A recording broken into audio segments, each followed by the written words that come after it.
I'm Pat Olson. Coming up on Satellite Showtime, we'll take you back to Tulsa to the Space STTI show. We'll also update you on the issues of scrambling and zoning, and Mike Gustafson will have another technical segment for you. That's coming up in just a few minutes.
Good evening. Welcome to Satellite Showtime. I'm Pat Olson. In our industry news tonight, the Cable News Network has announced it is going to charge TVRO owners a $25 a year fee to receive its unscrambled signal. That's for every TVR owner, regardless of whether the TVR owner wants to receive the signal or not. Space says it thinks that the cable industry is pressuring CNN to do this and that its announcement is premature. Space says it thinks CNN is wrong because, as of yet, there is no national marketing capability in place for scrambled programming, and also the price for scrambled programming has not yet been negotiated with the industry. We have a man on the phone tonight who is upset about this announcement from CNN. Well, I don't think that it's right to force someone to pay for a service when they don't want that particular service. I think everyone should have the freedom of choice. I thought that was guaranteed by the First Amendment of the Constitution.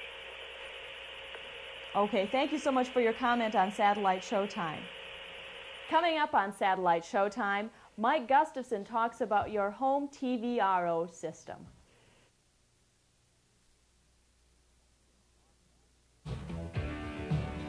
The Luxor Mark II, a new generation of electronic excellence. The Mark II is a block satellite receiver system.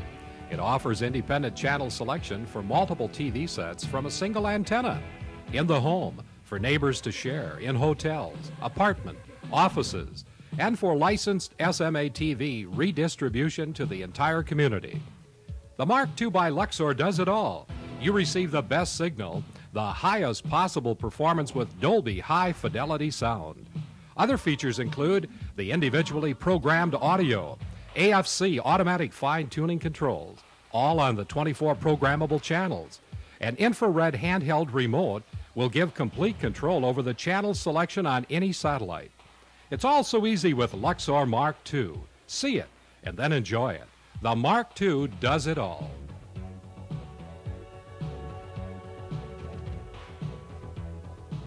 Welcome to the world of satellite TV opportunities, the marketing techniques magazine for satellite television that reviews the latest technology and introduces you to people you should know. Satellite TV Opportunities is the marketing techniques magazine for satellite TV dealers. Our single purpose is to help dealers increase their sales and their profits through improved marketing techniques. Call today for your subscription to success, 1-800-922-2812, Satellite TV Opportunities magazine. Space is still asking for your help to get two bills in Congress passed. Those bills, H.R. 1769 and H.R. 1840, respectively call for a 2-year moratorium on scrambling and a fair marketing plan for scrambled programming. Space encourages you to write a handwritten note to the U.S. representative in your area, asking him or her to co-sponsor the bills. Those bills are gaining support. H.R. 1769 now has 20 co-sponsors, and H.R. 1840 has 23 co-sponsors, but more are needed. As far as the zoning proposal before the FCC right now, the FCC still hasn't acted on it. The proposal calls for preemption of local zoning ordinances that are overly restrictive. Action on the proposal is now expected in the fall. Arthur Clark Jr. is the man responsible for the idea of satellites in orbit. In 1934, he wrote about what is now known as the Clark Belt, named after him. It's the geostationary arc more than 22,000 miles above the equator on which the satellites are positioned. Only along this arc will satellites not fall easily into the Earth. The arc is geostationary, which means the satellites rotate with the Earth, so they appear stationary from the Earth. At the Space STTI show in Tulsa, one of the founding fathers of our home satellite industry, Taylor Howard, gave a speech in which he mentioned Arthur Clark. One of the things that Arthur Clark said in several of his books, as a matter of fact, is that there are only two worthwhile human activities: the search for knowledge and the creation of beauty. We're doing both of those. For the past 3 weeks, we've had the pleasure of having Mike Gustafson on our program. He's the West Coast editor and technical editor for STV magazine. And we're pleased to announce he's going to become a regular on Satellite Showtime. Mike talks technical, and let's see what he has in store for us this week. Last time we talked about the satellite technology itself. This time we're finally getting into, and you probably wondered how soon we would get there, the TVRO system itself, starting with the antenna. The antenna is probably the most single important part of your system. No, it's not your turn yet. The TVRO system gets all its gain from the antenna itself. If you have a poor antenna, the system will never work properly. We can put the world's best, most expensive receiver and LNA on it, but if the antenna is not proper, nothing will ever perform properly. So when you look to buy a system, purchase an antenna as big as you can physically fit in your location, and also the most expensive. Does not necessarily mean that most expensive is the best, but you do get what you pay for. The antenna develops its gain because of what is called the parabolic curve. Parabolic curve means that the energy arriving at the dish arrives and is reflected by the antenna surface, that's this surface here, and focused to a single point. Now, an artist's drawing of this will show you some idea of what we're talking about. The energy from the satellite arrives in parallel waves, hits the curved surface, and reflects to the focal point. So that's all this dish is doing, is like a billiard shot. It's taking the energy and collecting it and focusing it down to one point. The accuracy of that curve is what's really critical to this. What we're trying to do here is maintain the surface tolerance of all antennas, whether they be solid spun aluminum dishes such as this one, or mesh dishes as though like that one behind me, fiberglass dishes. We would like to maintain the surface tolerance, that is, how close do we maintain the physical curve of the antenna to the parabolic formula that generates that curve. We would like it to be within approximately 1/4 of an inch to 1/8 of an inch. Now let me explain that. The wavelength of the energy arriving to this antenna in the 3.7 to 4.2 gigahertz band is approximately 3 inches. So we talk about a 1/10th wavelength or a 20th wavelength. Well, a 1/10th of a wavelength is approximately 1/4 of an inch. Yeah, it's a little bigger, but we'll slide on that this time. So we're looking at a 1/10th of a wavelength down to a 20th of a wavelength, which is 1/8 to 1/4 of an inch. That means as you run your hand over these dishes, if you feel big bumps on them that go greater than 1/4 of an inch, probably the dish is not very good and will not perform well. If, in most cases, most spun dishes are quite good, as are most one-piece dishes. That does not say that a multi-piece or a mesh dish system can't also work, because one of the finest playing parabolic antennas in the market today is a mesh dish. So let us consider for a very moment here why we need a large antenna. First off, we need a large antenna to collect the energy. The more energy we collect, the better the picture. But also, as I alluded to during satellite communications time, the satellite itself, as the satellite power dies, we need to have more and more energy or size to make up for that loss of energy. So if we start out with a big antenna with lots of margins, we will be able to maintain a good quality picture throughout the lifetime of that satellite. The second reason why I like to stress large dishes is for the closer satellite spacing. No doubt you've heard about 2-degree spacing. The FCC has said they're going to move the satellites a lot closer together in the future. And the beam width, in other words, how much energy this dish sees at 22,000 miles away, is called the beam width. The smaller the antenna, the wider the beam width, which means essentially that if you had a 6-foot or 4-foot dish, it could conceivably see 2 to 3 satellites at any given instant. This would be very difficult for your satellite system to decide which picture you really wanted to see, and you'd have a lot of noise and sparkles in the picture. So the size of the dish determines the beam width. There are other mitigating factors, but they're probably beyond the discussion at this time. One of them, as just an example, would be efficiency. If we get the efficiency up on small dishes, in fact, the beam width does get smaller. So we want as small a beam width as possible for the given size antenna that we have. This is a 10-foot spun dish. Its beam width is sufficiently small enough that it will have no problem passing the 2-degree spacing situation. So this is my personal antenna, and I'm not too concerned about it. The smaller the dish, the more you should be concerned about it. The 2-degree spacing problem could be solved in other ways. The FCC is considering going into other areas and trying to solve the problem, but thus far we're stuck with the consideration that the antenna size makes it all.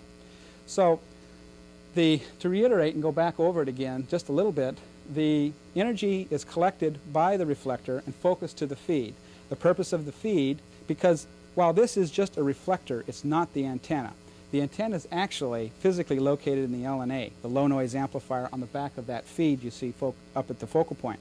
The energy is focused to the feed.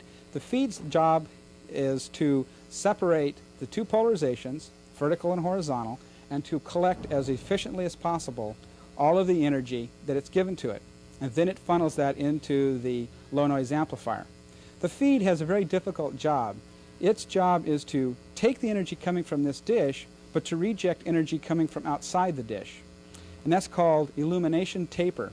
That is to say, if we illuminated the dish uniformly, that is to say we saw this corner, this edge of the dish is equally as strong as the center, the feed would pick up all kinds of energy radiating from out here where I'm standing. This would add noise to the picture. So the feed has to be able to listen to the dish, but not listen to energy coming from the outside. Well, we can't do that. So we taper it off such that energy arriving at the center is not affected, but energy arriving from this edge is reduced by 12, 14 dB. That's not important, but what is important is the point that each feed is particularly designed for the antenna it's going on. We do have some general purpose feeds on the market today that feed an awful lot of dishes and works very well, but the optimum feed for each dish is a little bit different. You're not going to do anything about that, but the point I'm trying to make is that the feed illumination determines how well this dish is going to work. I can have a very highly accurate dish, but if the feed illumination is incorrect, the dish will not perform well. So you must consider that. And the way you look at that is to say the F over D, the focal point divided by the diameter of most dishes is between 0.3 and 0.42. And the feeds we have today will feed those dishes quite nicely with no problem whatsoever. If you should get a dish that's deeper or shallower, that is to say 0.25 or 0.45 or 0.5, in fact you run into a problem with feeding that dish and it takes a special feed. So just be aware of that. An antenna is only good as the mount that it's under. Now it's your turn. We'll have the dish get out of our way here for us, and we'll take a look at the mount. Now the mount is as important as the antenna. If we have a very lightweight mount, the antenna will sag. And when it sags, the dish will go out of shape and will not hold that parabolic curve that we feel is so very important. What you see here is a polar mount base. This is the polar axis. It's pointed directly at true north, and the dish rotates about that axis. And this is how we track the satellite belt. It's the only way to do it. One little point to note here is this graphically to show you the distance from the polar axis to, say, this point on the base, or on the mount, versus here. You can see that this distance is a lot further away than this distance. That is called the polar offset angle. It's a very critical adjustment that is built into almost all polar mounts, and that assures proper tracking of the satellite arc. If you should have the problem when you move your dish where the ends of the arc are weak, but the center is very strong, center satellites are very strong, or vice versa, the problem is in this adjustment.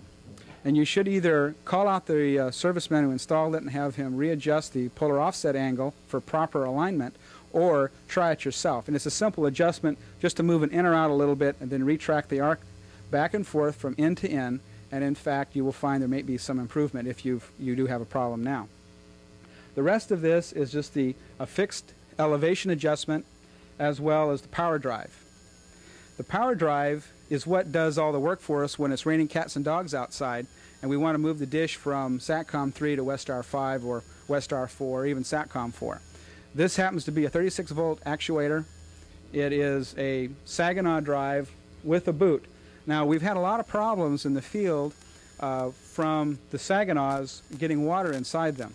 These Saginaws were never designed for the use they're being put to. So we have a couple little things I want to point out to you. We have a small boot over where the Saginaw screw goes into the motor, and we have a major boot over the extension arm.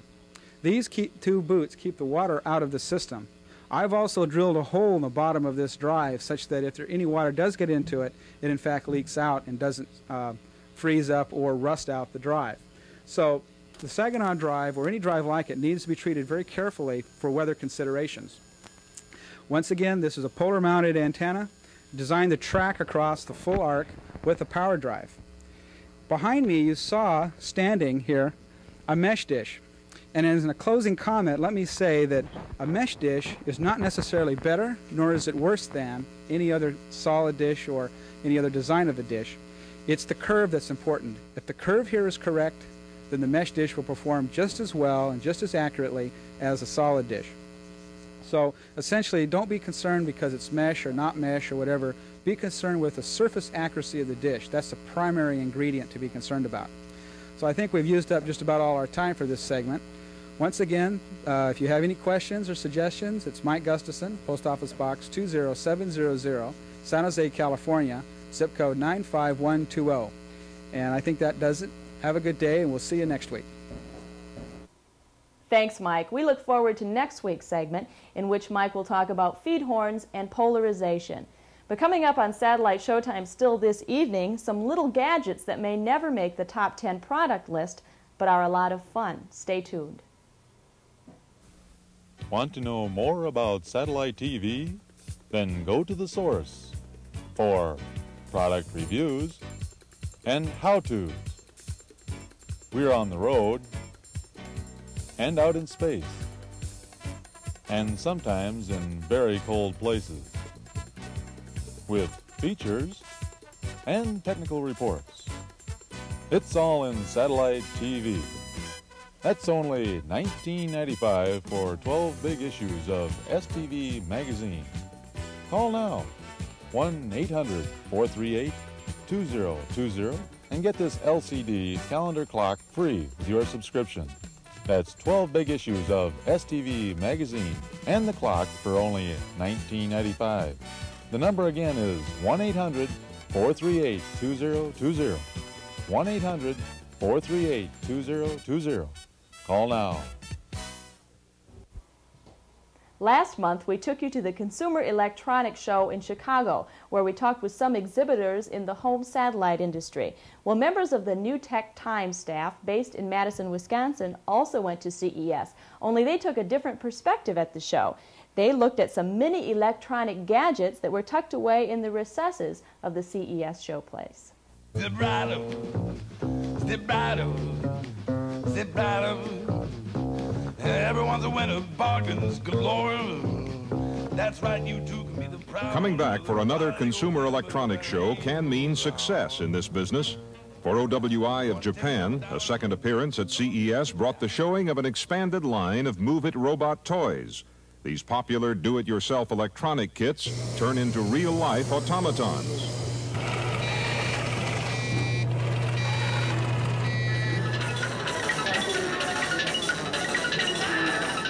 Fashionably from Taiwan, and now available at a stereo store near you, comes a redesigned boombox that you wear. This product name is Sound Jacket. It's a stereo. Two speakers here. My brand name is Mini Sing. My company name is Retong. It's made in Taiwan.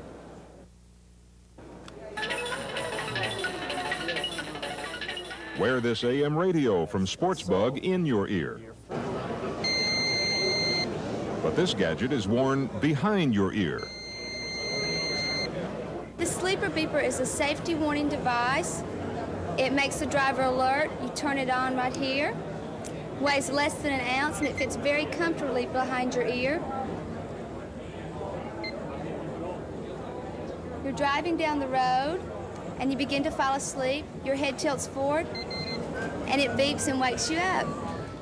Don't settle for less. How do we do it? How do we do it? Volume, volume, turn up the volume. Dial. Here's the first telephone you actually talk back to. Weather. Dial. The command dialer is a voice recognition telephone. If you watch Star Trek, and when Mr. Spock said computer, and the computer says yes, and he went on and gave it commands. This is what ultimately will come about. We're at the beginning of it now with something like this. If Dr. McCoy put Spock on a diet, he'd probably prescribe something like this personal activity computer. It has a small device called an accelerometer built into it that actually measures the activity you have relative to the body and relative to the Earth. Zip right up, zip right up, zip right up. Everyone's a winner, bargains galore. That's right, you too can be the proud owner. The quality goes in before that name goes out. Shelburne Films of Reedsville, Ohio produces videotapes and films about the home satellite industry. What we are about to see is an excerpt from one of those films about satellite antenna installation. Proper installation by a skilled installer can pull out that last fraction of a dB of signal and pull your picture above sparklies, guaranteeing a satisfied customer and happy TV watchers. But what is it that makes a good installation? Doing a good install is not as simple as it might first appear. There are a lot of little things that can go wrong, and some fine points to pay attention to. Tell you what, come along on the next installation with us, and we'll show you exactly what it takes to do it right.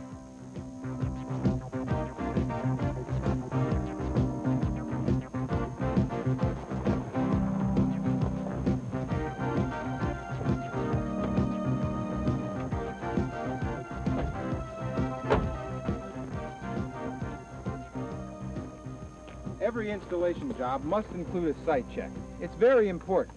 In fact, you can't even close the sale without a site check.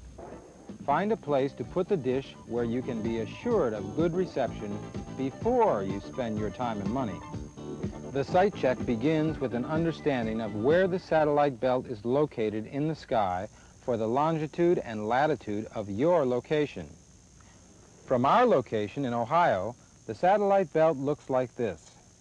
SATCOM-4 is the highest satellite in the sky, almost due south. SATCOM-3 and Galaxy lie about 20 degrees above the horizon to the southwest. On the west coast, the belt would appear to be shifted more to the east, with Westar 5 being highest in the sky. The important thing here is to note the elevation and azimuth readings for the lowest and highest satellites in your sky. The azimuth of a given satellite is really a compass heading for your particular location measured in degrees. The elevation is the height above the horizon for a given satellite, also measured in degrees. These aiming coordinates can be found in numerous industry publications in the form of satellite aiming charts. With a little practice, you can simply glance at your compass and know just about where the belt is. With that knowledge, you can pick a pretty good spot to do a more precise check. The tools you need are a good compass and an inclinometer. First, determine your compass heading for the satellite. Remember to adjust your compass for the magnetic deviation for your area. Your airport tower can give you that figure.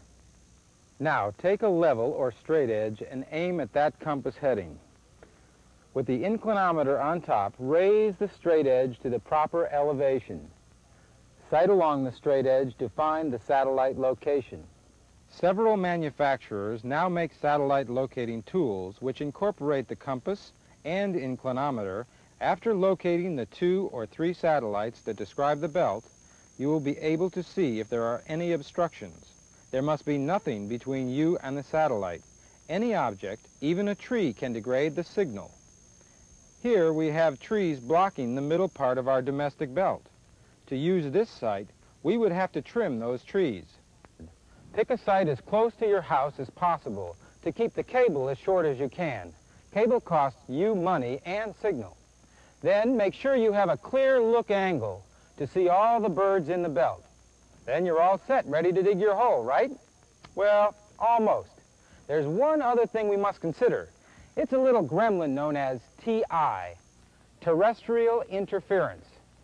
Shelburne Films sells this tapes and other tapes about the home satellite industry. If you're interested in purchasing a tape, you should call this number, 614-378-6297. Next week, the Shelburne Film segment will be about terrestrial interference.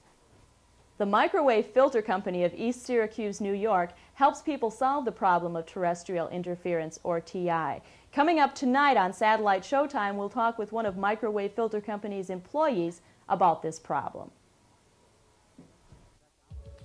Luxor, space-age technology at an affordable price. Satellite receivers, antenna actuators, remote controls, and auxiliary sensors, all by Luxor. Here's a totally integrated satellite television reception system. The Luxor 9550 remote controlled satellite receiver. 24 channels, selected, fine-tuned, programmed for automatic recall. 4 different audio systems, built-in RF modulator, automatic polarization, 2-speed scan, video inversion control, AFC defeat, and Dolby noise reduction, and more. The Luxor 9534 antenna actuator, automatic satellite selection by remote control, all at the touch of a button, remarkable ease and accuracy. And the Luxor Mark II, a high-performance block satellite television receiver system, several sets, each having their own independent channel selection at the same time from a single antenna. That's the Mark II. Just a few of the high-performance, technically advanced satellite products from Luxor. For a limited time only, you can receive Channel Guide for a special reduced rate. For just $9, you will receive 8 weeks of Channel Guide, a month of Galaxy One magazine, and the all-new 1985 Whole Earth Station catalog. That's a $20 value for just $9. Then close check and address, and you'll start receiving the original grid format for satellite TV. Due to this low price, no phone orders may be taken. Write today. Channel Guide, Department 808A, P.O. Box 1633, Englewood, Colorado, 80150. Do it today. Bill Johnson is with the Microwave Filter Company of East Syracuse, New York, and you participated in the dealer certification course at the Space STTI show in Tulsa. What was your degree of participation, Bill? Well, this is a course that's an elective. There are several courses that are required for the certification, and the TI course, Terrestrial Interference, is one of the elective courses. And I taught that this morning. It was a 4-hour course that presented the basics of terrestrial interference and how to go about solving it in a way on site. Why are dealers studying terrestrial interference? Well, some are studying it because they've been burned before. They've gone on the site, they've actually put the installation in already, and found out that they had interference that was so severe that they actually had to come in, rip out the equipment, and call the site a loss. Very expensive proposition. So there are those who took the course because they want to find out how not to do that in the future, and others are taking it because they've heard that terrestrial interference occurs in about 10% nationwide of the sites that they'll install. So they want to be prepared ahead of time to know how to characterize it and also how to do the installation in spite of the fact that the interference prevents good reception. And terrestrial interference is what? Terrestrial interference is caused by microwave links that operate in the same band as the satellite signal. They compete for spectrum space with the satellite signal. And what happens is that the two signals merge together, the interference, which you don't want, and the desired signal from the satellite, which you do want, and they end up distorting the picture on the screen. Okay. What does a microwave filter company do to try to solve this problem? Well, we have a line of filtering products and services which address various needs within that technology of how to suppress interference or to avoid it. We have measurement services on site that can be performed. We also have filters that can be plugged in line under the right circumstances. Those will reduce then the interference. And we also have a field service team which is able to go on site and perform troubleshooting and repair a site that's pretty bad. Okay.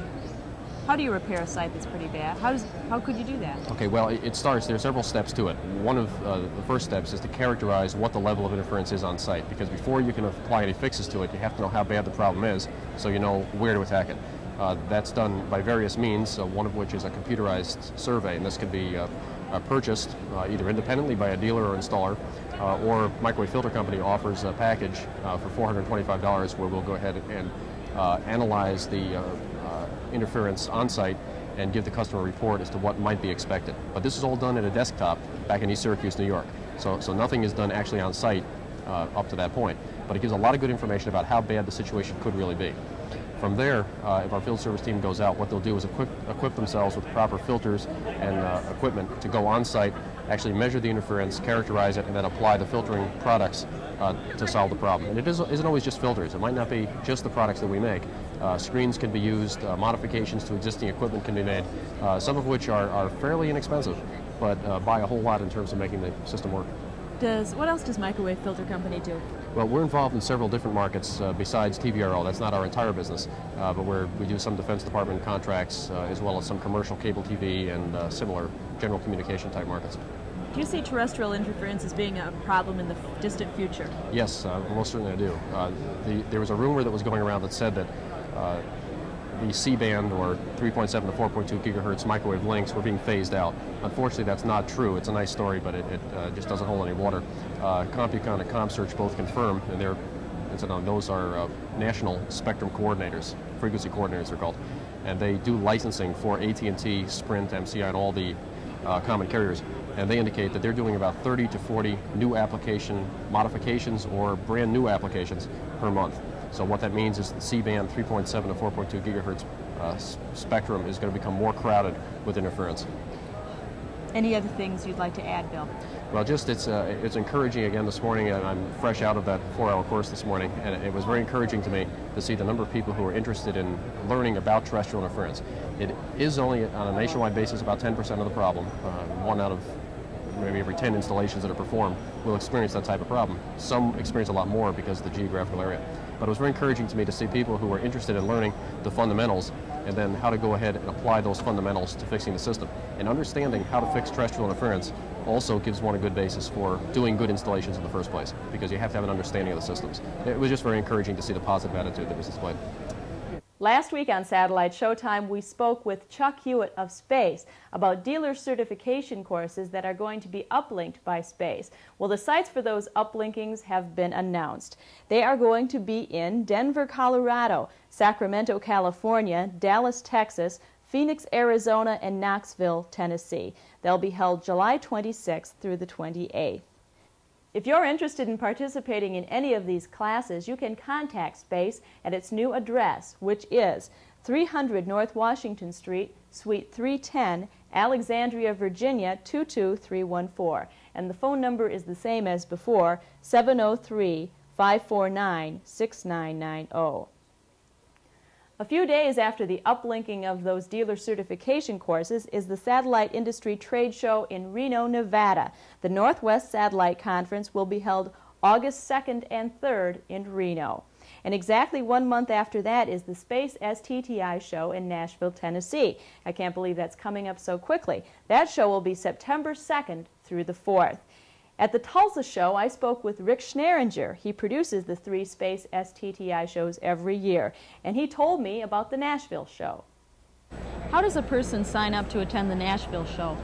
They simply get an application form or call us on our Watts line and apply. We do charge. It is a trade show. It's not for the man off the street, but it's a very minimum amount of money that they spend, and we'll be happy to have them come. Offhand, do you remember what your Watts line number is? Yes, 800-654-9276.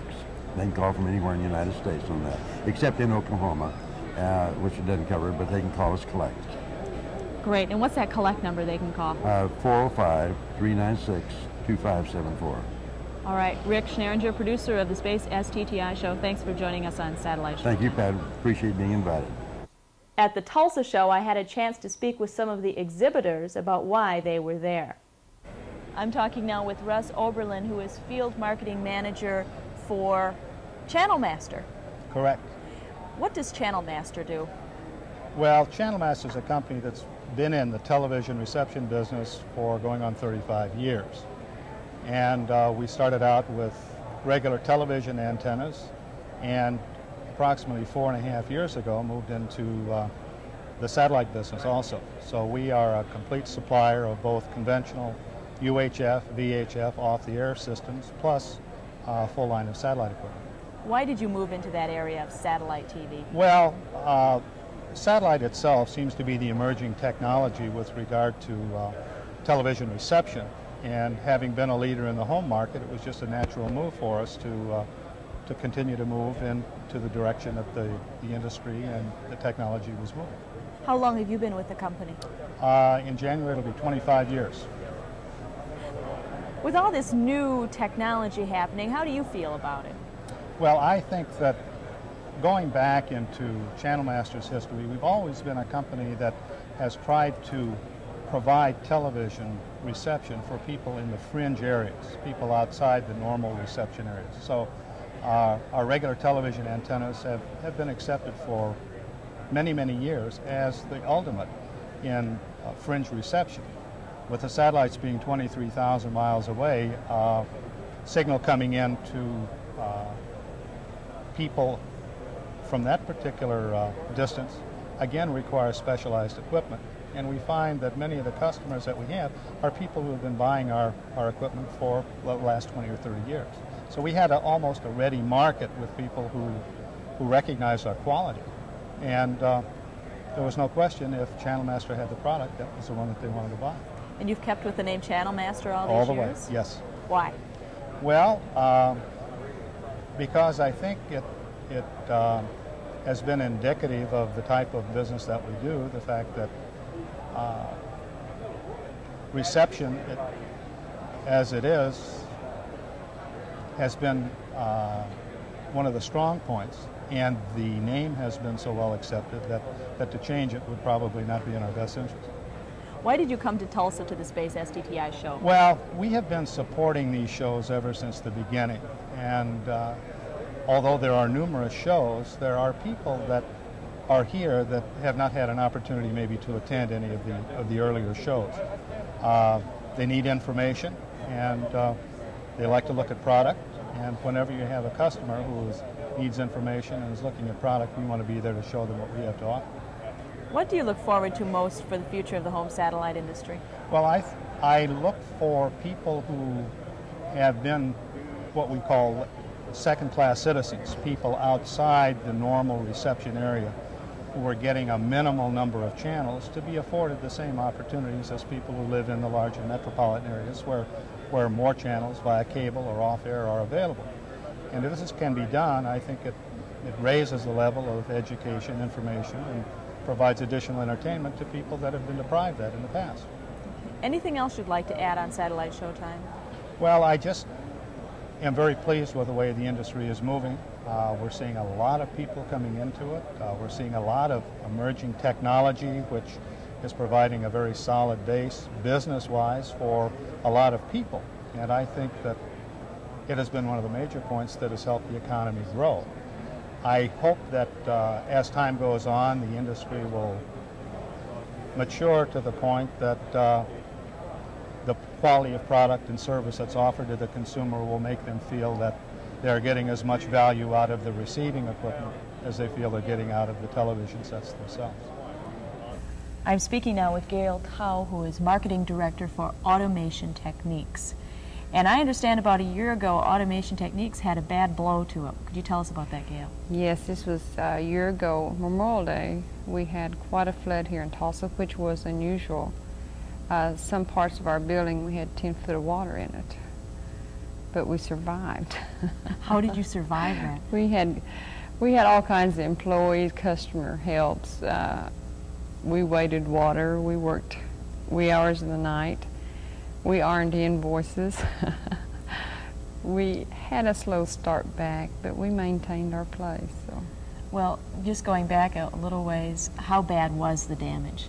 We lost all of our office equipment, desk. We lost some walls. We had a heavy interior problem. Our equipment, which is quite expensive in the back, was our main concern. We tried to dry out components before they built up corrosion. We did lose some of our equipment, had to be replaced. We feel like that we survived it good with the loss by acting fast with all of this stuff. What's the status of your company right now? The status of our company, we have a new management team in, basically from Dallas. We have a strong future. We have a strong leader to lead us this way. I would say we're in the best shape we've been in a year and a half. Why did you attend this show, Space STTI in Tulsa? Okay, mainly because it was hometown. It's a good time to show them your hometown, be proud of it. We look forward to the 3 major shows a year, though, which is Vegas and Nashville. I understand the 3rd one's up for grabs right now.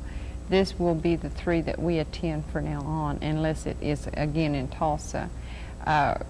We usually take this time to come out with new product, whether it's new product or new cosmetics. We show it at the show to have a come on. We've got something to show too, you know. When you say new cosmetics, what do you mean? Well, this year we have looked at the new black panels. We've always used brushed aluminum. We came out with black units, the same units now. We're going to have an option.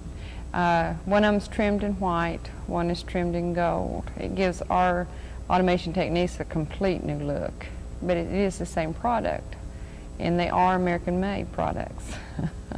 What kind of questions are people asking you at the booth, your booth this year? If we're having offshore product brought in with our name put on it, which we do not. We manufacture and service here in Tulsa. Do they ask much about the flood? No. Now, we got heavy on that in Nashville last September. And, of course, all of them said, hey, we felt so sorry for you, you know. But we didn't lose any of our customers. We had some that kind of went light for a while, but we didn't lose any of our customers due to the flood. They were tremendous. And I hear praise from your fellow employees that you were the one who really stuck by there. We all feel like this is our second home. I just don't know where I'd go if I didn't get up and go to work. We love the place, really. It is a close-knit family type operation. I hope it can stay that way. Thanks, Gail, from Automation Techniques. Thank you. Coming up on Satellite Showtime, the Calltronics video newsletter with Joe Couch.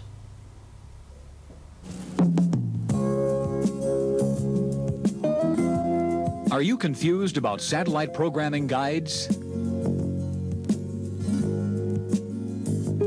Are Are you tired of monthly inaccurate guides that are big and bulky and about as much fun to use as a city phone book?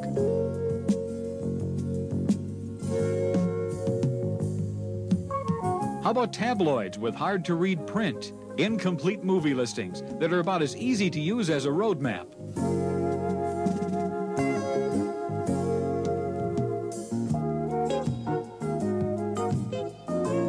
Or newspaper guides with confusing grids that fall apart in your hands?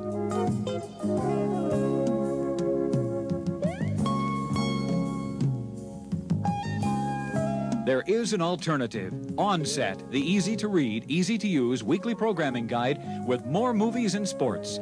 Best of all, Onset is only $39. That's right, 52 issues for only $39. But don't take our word for it. We'll send you a free copy of Onset, and you can judge for yourself. And if you're a dealer, ask about our dealer program. Make your customers happy and make money. Call Onset now. Toll-free 1-800-438-2020 or write Onset, Box 2347, Shelby, North Carolina, 28150. Onset, you've seen the rest, now try the best.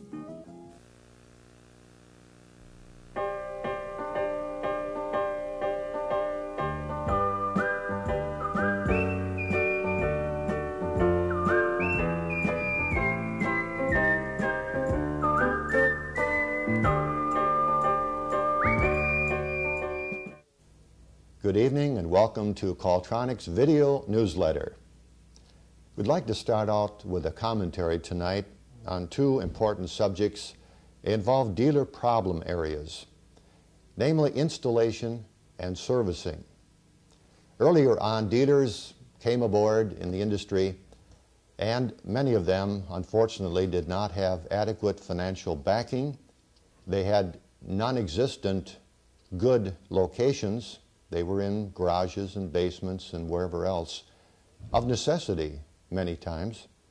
And of course, they didn't have adequate training. Many of them did not. Today, of course, the dealer has come a long way. Usually he has all of the right ingredients: a good storefront, adequate financial backing, and training. But of course, we all know that some problems still remain, and they're serious problems. It's brought up and brought to mind basically because so many people are involved in sending in complaints to various sources. This one is from the Wisconsin Justice Department, Office of Consumer Protection. Now, I don't want to imply that there are a lot of complaints, but even a few give a bad name to an industry. The article discusses the system, how it works, and the price range, and how the problem arises with poor installation, many of the problems with good reception.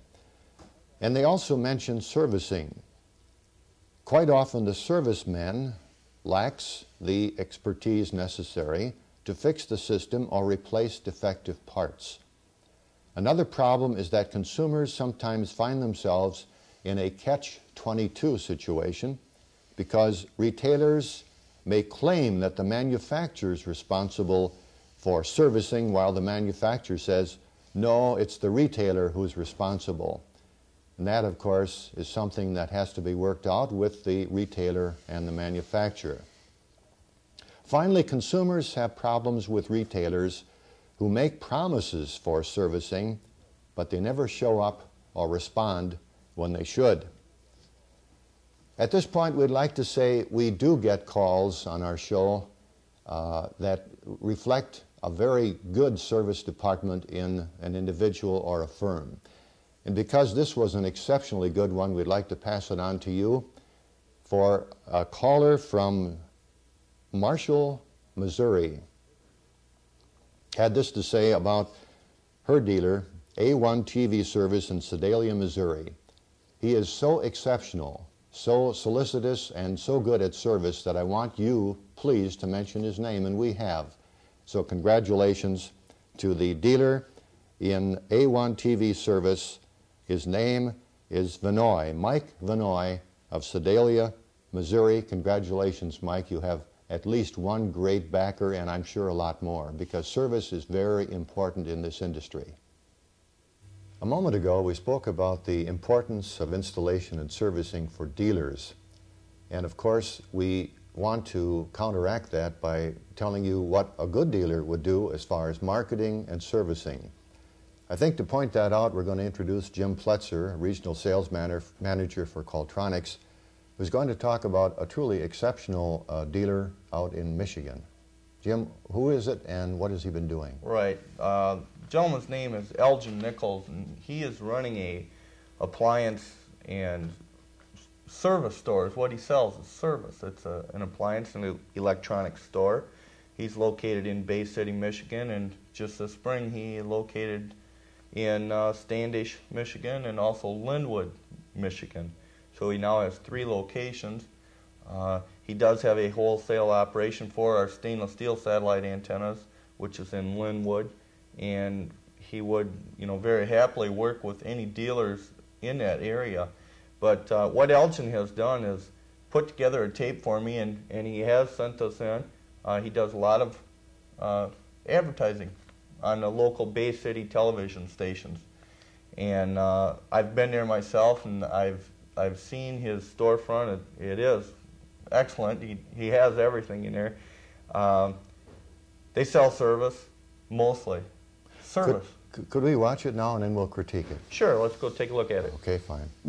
The best TV satellite system should be made of stainless steel, which is 3 times stronger than aluminum, operates nearly twice as cool as aluminum. The best satellite system should be warranted for 10 full years. The best satellite system, above all, should bear this name. Nichols, the satellite system above all. At Nichols, we're service people first, sales people second.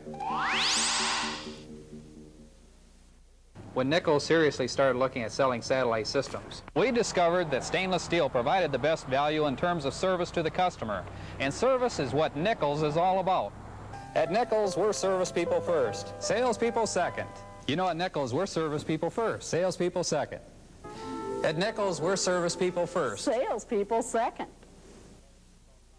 our search for the best stainless steel dish led us to Qualtronics, which incidentally makes the only stainless steel dish in the industry. The unique Qualtronics hydroforming process uses a massive press and water to form each dish.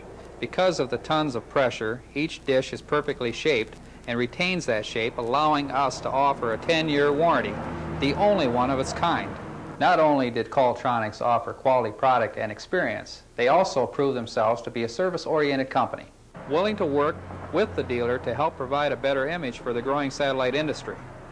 Experience tells us that, given a thorough presentation featuring the warranted life of a stainless dish, together with the minimum amount of maintenance and quality service after the sale, the satellite shopper will prefer a stainless steel dish. But while we were happy with the product, Nichols felt that our service-oriented image and years of experience could be better utilized in the role of distributor. Currently, we're studying various sections of Michigan to set up satellite dealerships. A typical dealer profile would consist of a storefront, a service organization, and a solid financial base. Nichols will provide each dealer with necessary training information and extra support systems that we've found to be successful. Nichols, the satellite system above all. Stainless is here to stay, and Nichols is getting behind it. Today we have 3 major locations and a multi-million-dollar organization. It was built with solid service to the customer and quality products like Qualtronics stainless steel satellite dishes. Well, Jim, I'm impressed, and I'm sure you are. The first time I saw it, and again this time, this man has gone to some expense and a lot of impact on servicing. What else does he do besides the television spots? He does a lot of ads on radio, and myself, I was over there for a couple days here earlier, like near the end of April. I heard myself 5 ads that Nichols had on radio, and he does a lot of advertising on newspapers. He had a whole backside of the newspaper the 2 days in a row that I was in Bay City. Yeah. So he's an aggressive dealer, and he also is one who knows the impact and importance of service, service, service. You bet. You bet. Service sells, and word of mouth is like the best advertisement that you're ever going to get, and it's free. Word of mouth is free. Good advertising. It's cheap. Yeah, I'd like to just encourage dealers out there to, if they at all possibly can, get together a budget and see what you can do. Maybe it isn't a television, but you can see the impact of service and what you can do with, I would say, a fairly modest budget. Now, I'm sure when he started, he was small in his budgeting, and he's grown. Yes, he was. He was very small. He was in the electronics and appliance business, and his first order of stainless steel antennas was 2. Okay, he hit a high of 53, and that was while he still had only 1 location. And this spring he has opened up 2 more. He has 3 locations now, so sales are really rolling along now. So let's take this as an example that we can all profit from, and that basically is this: do what you can with the means that you can, and get out there and be aggressive in sales and marketing and servicing. Thanks very much, Jim. Thank you. Bet. The Trans 10 by Qualtronics. This eye-appealing transparent antenna has passed the stringent test of the McDonnell Douglas Corporation. It's approved for 2-degree spacing. In the words of McDonnell Douglas, the performance of the Trans 10 is equal to or greater than that of other antennas of similar size and construction. Not only does the Trans 10 perform, it's also covered by a 5-year limited warranty, and it's easy to look at. Its baked acrylic thermoset black finish gives it a low luster appeal. Yes, the Trans 10 is also built for strength. The patented rib design assures maximum reflector signal and better retention of panels in high wind areas. Independent tests have indicated that the Trans 10 will withstand wind velocities up to 90 miles per hour. The Trans 10 by Qualtronics, high in performance and strength, UPS shippable anywhere in the United States. An antenna for every season. Special guest tonight is once again John Call, president of Qualtronics, who has a commentary about antenna testing. Hi, I'd like to take just a few minutes to talk about kind of a bugaboo that I have with some of the specs and things that I see advertised in magazines and information that gets out into the public's hands and to you dealers. And that's performance tests of both receivers and antennas. Here at Qualtronics, we're more concerned with antennas than we are with receivers, but it's a problem that I think can be solved, and I think we all need to look at it. And that's the varying results of antenna performance, who's tested them, and that type of thing. I want the word to go out to you dealers to just be real cautious when you look at antenna performances and spec sheets. Ask the manufacturer who tested it, and if it was to get the wind test done on a particular antenna. And I get a flyer in the mail that said this antenna, they were talking about their antenna was supposed to stand 70-mile-an-hour winds, and the guy that makes the antenna signed his name to it. To me, that holds very little validity. I guess the only thing I can say for him, he was smarter than me because he saved the several $1,000s for the antenna test.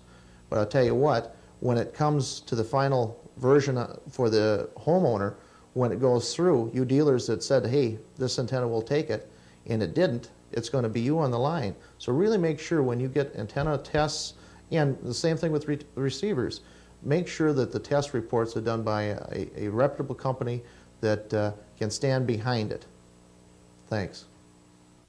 That's it for this evening's video newsletter by Qualtronics. We'll be here next week at the same time, same station. We'll be looking for you. Thank you, Joe. That's all for this evening's Satellite Showtime. We're glad to have you as a viewer, and if you have any comments or questions for us, please call one of these numbers: 800-826-5285, 608-647-4246, and 608-647-8902. On next week's program, Mike Gustafson will talk about feed horns and polarization, and will also show you more from the Tulsa show. Until then, good night.